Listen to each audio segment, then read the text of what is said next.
ಎಲ್ರಿಗೂ ನಮಸ್ಕಾರ. Welcome back to my channel. ನಾನಿವತ್ತು ನಿಮಗೆ ತುಂಬಾ ಸಿಂಪಲ್ಲಾಗಿ ಟೇಸ್ಟಿಯಾಗಿ ಹೈದರಾಬಾದಿ ಚಿಕನ್ ದಮ್ ಬಿರಿಯಾನಿನ ಹೇಗೆ ಮಾಡ್ಕೊಳ್ಳೋದು ಅಂತ ವಿಡಿಯೋನ ಶೇರ್ ಮಾಡ್ಕೊಂಡಿದ್ದೀನಿ. ಮೊದಲಿಗೆ ಒಂದು ಮಿಕ್ಸಿ ಜಾರ್ಗೆ ಒಂದು ಸಣ್ಣ ಗಡ್ಡೆಯಷ್ಟು ಬೆಳ್ಳುಳ್ಳಿ, ಹಾಗೆ 1 ಇಂಚಷ್ಟು ಶುಂಠಿನ ಸೇರಿಸ್ಕೊಂಡಿದ್ದೀನಿ. ಹಾಗೆ ಒಂದು 4 ಹಸಿರು ಮೆಣಸಿನ್ಕಾಯಿ, 2 ಒಣ ಮೆಣಸಿನ್ಕಾಯಿನ ಸೇರಿಸ್ಕೊಂಡಿದ್ದೀನಿ. ಇದ್ರ ಜೊತೆಗೆ 1/4 ಕಪ್ಪಷ್ಟು ಪಪ್ಪಾಯ ಕಾಯಿ ಪೀಸ್ಗಳನ್ನ ಸೇರಿಸ್ಕೊಳ್ತಾ ಇದ್ದೀನಿ. ನಿಮಗೆ ಈ ಚಿಕನ್ ಮ್ಯಾರಿನೇಟ್ ಮಾಡಿಡೋಕ್ಕೆ ಜಾಸ್ತಿ ಟೈಮ್ ಇದೆ ಅನ್ನುವಾಗ ಪಪ್ಪಾಯನ ಸ್ಕಿಪ್ ಮಾಡಿ, ಜಾಸ್ತಿ ಟೈಮ್ ಇಲ್ಲದೆ ಇರುವಾಗ ಪಪ್ಪಾಯನ ಸೇರಿಸ್ಕೊಳ್ಳಿ, ತುಂಬಾ ಚೆನ್ನಾಗಿರುತ್ತೆ.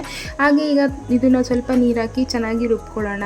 ಈಗ ಒಂದು ಮಿಕ್ಸಿಂಗ್ ಬೌಲ್ಗೆ ಅರ್ಧ ಕೆಜಿಯಷ್ಟು ಚಿಕನ್ನು ನೀಟಾಗಿ ವಾಶ್ ಮಾಡಿ ಕ್ಲೀನ್ ಮಾಡಿ ಇಟ್ಕೊಂಡಿದ್ದೀನಿ. ಇದಕ್ಕೆ ನಾವು ರುಬ್ಬಿಟ್ಕೊಂಡಿರುವಂತಹ ಮಸಾಲೆ, ಹಾಗೆ 1 ಸ್ಪೂನಷ್ಟು ಅಚ್ಕಾರದ ಪುಡಿ, 1 ಸ್ಪೂನಷ್ಟು ಧನಿಯಾ ಪುಡಿನ ಸೇರಿಸ್ಕೊಳ್ತಾ ಇದ್ದೀನಿ.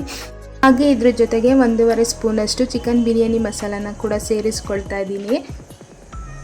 ಹಾಗೆ 1 ಚಿಟಿಕೆಯಷ್ಟು ಅರಿಶಿನ ಪುಡಿ, ಹಾಗೆ ಒಂದು ಅರ್ಧ ಸ್ಪೂನಷ್ಟು ಜೀರಿಗೆ ಪುಡಿ, ಅರ್ಧ ಸ್ಪೂನಷ್ಟು ಪೆಪ್ಪರ್ ಪೌಡರ್ನ ಸೇರಿಸ್ಕೊಳ್ತಾ ಇದ್ದೀನಿ.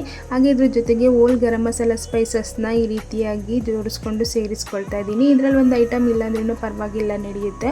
ಇದೆಲ್ಲನೂ ಸೇರಿಸ್ಕೊಳ್ಳೋಣ. ಹಾಗೆ ಇದ್ರ ಜೊತೆಗೆ ಫ್ರೈ ಮಾಡ್ಕೊಂಡಿರುವಂತಹ ಈರುಳ್ಳಿ, ಸಣ್ಣದಾಗಿ ಕಟ್ ಮಾಡ್ಕೊಂಡಿರುವಂತಹ ಕೊತ್ತಂಬರಿ ಸೊಪ್ಪು, ಹಾಗೆ ಸಣ್ಣದಾಗಿ ಕಟ್ ಮಾಡ್ಕೊಂಡಿರುವಂತಹ ಪುದೀನನ ಸೇರಿಸ್ಕೊಂಡು 3 ರಿಂದ 4 ಟೇಬಲ್ ಸ್ಪೂನಷ್ಟು ಮೊಸರನ್ನ ಸೇರಿಸ್ಕೊಳ್ಳೋಣ. ಹಾಗೆ ರುಚಿಗೆ ತಕ್ಕಷ್ಟು ಉಪ್ಪನ್ನು ಸೇರಿಸಿ ಇದನ್ನು ಚೆನ್ನಾಗಿ ಕಲಿಸ್ಕೊಳ್ಬೇಕಾಗುತ್ತೆ. ಇದೆಲ್ಲನೂ ಚೆನ್ನಾಗಿ ಕಲಿಸ್ಕೊಂಡಿದ್ದಾದಮೇಲೆ 3 ಟೇಬಲ್ ಸ್ಪೂನಷ್ಟು ಎಣ್ಣೆ, ಹಾಗೆ 1 ಟೇಬಲ್ ಸ್ಪೂನಷ್ಟು ತುಪ್ಪನ ಸೇರಿಸಿ ಇನ್ನೊಂದು ಸಲ ಚೆನ್ನಾಗಿ ಮಿಕ್ಸ್ ಮಾಡಿಕೊಂಡು ಇದನ್ನು ಕಮ್ಮಿ ಅಂದ್ರೂ ಒಂದು 5 ರಿಂದ 6 ಗಂಟೆ ಮ್ಯಾರಿನೇಟ್ ಮಾಡಿಡಬೇಕಾಗುತ್ತೆ. ನಾವು ಪಪ್ಪಾಯ ಹಾಕಿರೋದ್ರಿಂದ ಅಟ್ಲೀಸ್ಟ್ ಒಂದು ಅರ್ಧ ಗಂಟೆ ಬಿಟ್ಟು ನಾವು ಬಿರಿಯಾನಿನ ಮಾಡ್ಕೊಳ್ಬೋದು. ಚಿಕನ್ ಮ್ಯಾರಿನೇಟ್ ಆಗೋ ಅಷ್ಟರಲ್ಲಿ ನಾವು ರೈಸ್ನ ರೆಡಿ ಮಾಡ್ಕೊಳ್ಳೋಣ. ಒಲೆ ಮೇಲೆ ಒಂದು ಪಾತ್ರೆಯಲ್ಲಿ ನೀರನ್ನು ಇಟ್ಟು ಎಲ್ಲ ತರಹದ ಸ್ಪೈಸಸ್ನ ಸೇರಿಸ್ಕೊಂಡಿದ್ದೀನಿ. ಹಾಗೆ ಇದ್ರ ಜೊತೆಗೆ 1 ಟೀ ಸ್ಪೂನಷ್ಟು ತುಪ್ಪನ ಸೇರಿಸ್ಕೊಂಡು ಸ್ವಲ್ಪ ಉಪ್ಪನ್ನು ಕೂಡ ಸೇರಿಸ್ಕೊಳ್ತಾ ಇದ್ದೀನಿ.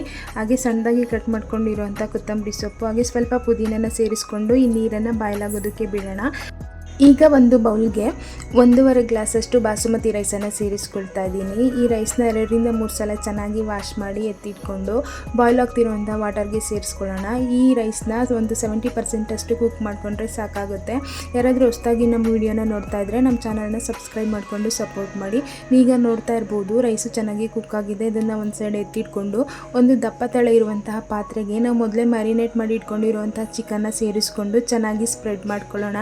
ಇದೆಲ್ಲ ಚೆನ್ನಾಗಿ ಸ್ಪ್ರೆಡ್ ಮಾಡಿಕೊಂಡು ಇದ್ರ ಮೇಲೆ ನಾವು ಕುಕ್ ಮಾಡಿ ಇಟ್ಕೊಂಡಿರುವಂತಹ ರೈಸನ್ನು ಸೇರಿಸ್ಕೊಳ್ಳೋಣ.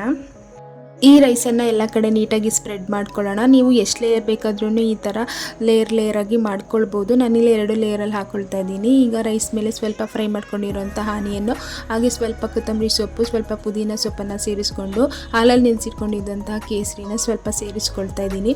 ಹಾಗೆ ಇದ್ರ ಮೇಲೆ ಮತ್ತೆ ಇನ್ನೂ ಸ್ವಲ್ಪ ರೈಸನ್ನು ಹಾಕಿ ಚೆನ್ನಾಗಿ ಸ್ಪ್ರೆಡ್ ಮಾಡ್ಕೊಳ್ತಾ ಇದ್ದೀನಿ.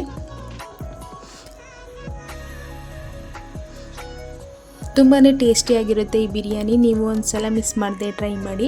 ಹಾಗೆ ಇದನ್ನೆಲ್ಲ ಚೆನ್ನಾಗಿ ಸ್ಪ್ರೆಡ್ ಮಾಡ್ಕೊಂಡಿದ್ದಾದಮೇಲೆ ಫ್ರೈ ಮಾಡ್ಕೊಂಡಿರೋಂತಹ ಆನಿಯನ್ನು, ಹಾಗೆ ಸ್ವಲ್ಪ ಕೊತ್ತಂಬರಿ ಸೊಪ್ಪು, ಸ್ವಲ್ಪ ಪುದೀನ ಸೊಪ್ಪನ್ನು ಸೇರಿಸ್ಕೊಂಡು ಇದ್ರ ಮೇಲೆ ಕುಕ್ ಮಾಡ್ಕೊಂಡಿರೋಂತಹ ರೈಸ್ ವಾಟರ್ನ ಸೇರಿಸ್ಕೊಂಡಿದ್ದೀನಿ ಒಂದು ಸ್ವಲ್ಪ. ಹಾಗೆಯೇ ಹಾಲಲ್ಲಿ ನೆನೆಸ್ಕೊಂಡಿರೋಂಥ ಕೇಸರಿನ ಸ್ವಲ್ಪ ಹಾಕ್ಕೊಂಡು ಇದ್ರ ಮೇಲೆ 1 ಟೀ ಸ್ಪೂನಷ್ಟು ತುಪ್ಪನ ಸೇರಿಸ್ಕೊಂಡು ಮುಚ್ಚಳನ ಮುಚ್ಚಿ ಐ ಫ್ಲೇಮ್ನಲ್ಲಿ ಒಂದು 5 ನಿಮಿಷ ಚೆನ್ನಾಗಿ ಬೇಯಿಸ್ಕೊಳ್ಬೇಕಾಗುತ್ತೆ. 5 ನಿಮಿಷ ಆದಮೇಲೆ ಲೋ ಫ್ಲೇಮ್ನ ಮಾಡಿ ಒಂದು ಹಂಚನ್ನು ಅಥವಾ ಒಂದು ತವನ ಇಟ್ಟು ಅದ್ರ ಮೇಲೆ ಈ ಬಿರಿಯಾನಿ ಪಾಟನ್ನು ಇಟ್ಟು ಲೋ ಫ್ಲೇಮ್ನಲ್ಲಿ ಒಂದು 15 ರಿಂದ 20 ನಿಮಿಷ ಚೆನ್ನಾಗಿ ಕುಕ್ ಮಾಡಿಕೊಂಡ್ರೆ ಟೇಸ್ಟಿಯಾಗಿರುವಂಥ ಹೈದರಾಬಾದಿ ಚಿಕನ್ ದಮ್ ಬಿರಿಯಾನಿ ರೆಡಿ ಆಗುತ್ತೆ. ನೀವು ಒಂದ್ಸಲ ಈ ರೀತಿಯಾಗಿ ಟ್ರೈ ಮಾಡಿ. ನೀವು ನೋಡ್ತಾ ಇರ್ಬೋದು ಎಷ್ಟು ಉದ್ದುದ್ರಾಗಿ ಬಂದಿದೆ ಅಂತ. ಎಲ್ರಿಗೂ ತುಂಬಾ ಇಷ್ಟ ಆಗುತ್ತೆ. ಟೇಸ್ಟು ಅಷ್ಟೇ ತುಂಬಾ ಚೆನ್ನಾಗಿರುತ್ತೆ. ಯಾವಾಗಲೂ ಒಂದೇ ಥರ ಬಿರಿಯಾನಿ ಮಾಡಿ ಬೇಜಾರಾಗಿದ್ದರೆ ಒಂದ್ಸಲ ಈ ರೀತಿಯಾಗಿ ಟ್ರೈ ಮಾಡಿ. ಹಾಗೆ ಈ ವಿಡಿಯೋ ನಿಮಗೆ ಸ್ವಲ್ಪನಾದರೂ ಇಷ್ಟ ಆಗಿದ್ದರೆ ನಮ್ಮ ಚಾನಲ್ನ ಸಬ್ಸ್ಕ್ರೈಬ್ ಮಾಡಿಕೊಂಡು ಸಪೋರ್ಟ್ ಮಾಡಿ. ಹಾಗೆ ಲೈಕ್ ಮಾಡಿ, ಶೇರ್ ಮಾಡಿ, ಕಮೆಂಟ್ ಮಾಡಿ. Thanks for watching.